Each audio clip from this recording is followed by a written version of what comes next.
जब समय भी रुक गया था, जब मृत्यु भी डर गई थी, तब एक नाम गूंजा था, महाकाल। कहानी, जब महादेव कैसे बने महाकाल।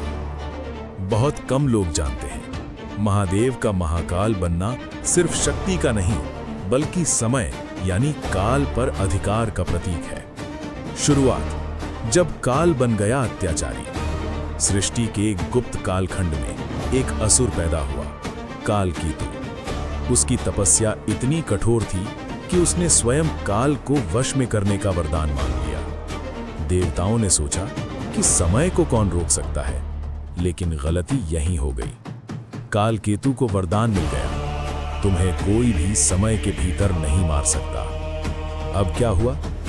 वो जब चाहता समय को धीमा कर देता, जब चाहता किसी की उम्र घटा देता, और सबसे खतरनाक, मृत्यु को भी रोक सकता था। धीरे धीरे देवता कमजोर पड़ने लगे, ऋषियों की तपस्या टूटने लगी, पूरी सृष्टि में अराजकता फैल गई। देवताओं की पुकार। जब हर रास्ता बंद हो गया, तब सभी देवता पहुंचे भगवान शिव के पास। उन्होंने कहा, प्रभु, ये असुर समय को ही मोड़ रहा है, अब कौन बचाएगा?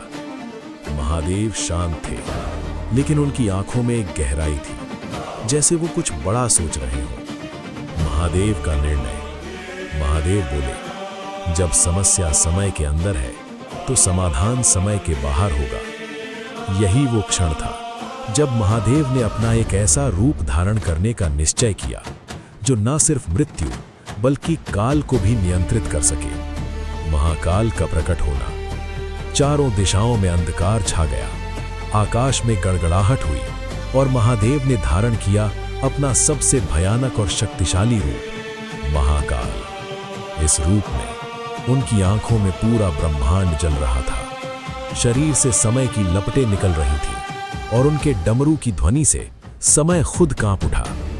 काल बनाम महाकाल। कालकेतु ने समय रोकने की कोशिश की, लेकिन इस बार कुछ नहीं हुआ। क्यों? क्योंकि महाकाल समय के बाहर खड़े थे। ये एक ऐसा युद्ध था जहां हथियार नहीं, बल्कि अस्तित्व टकरा रहा था। कालकेतु ने भविष्य को मोड़ा, महाकाल ने वर्तमान को मिटा दिया।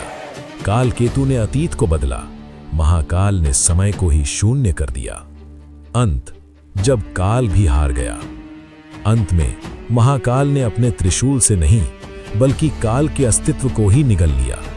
कालकेतु समाप्त हो गया, और उसी क्षण मृत्यु फिर से चलने लगी, समय फिर से बहने लगा, सृष्टि फिर से संतुलित हो गई। महाकाल का अर्थ। महाकाल सिर्फ एक रूप नहीं है, ये एक सत्य है, जो समय से ऊपर है, जो मृत्यु से परे है, जो अंत का भी अंत है। इसलिए कहा जाता है, कालों के काल, महाकाल। जब दुनिया खत्म होती है, तब भी जो रहता है वही महाकाल है। तो बोलो जय महाकाल, हर हर महादेव।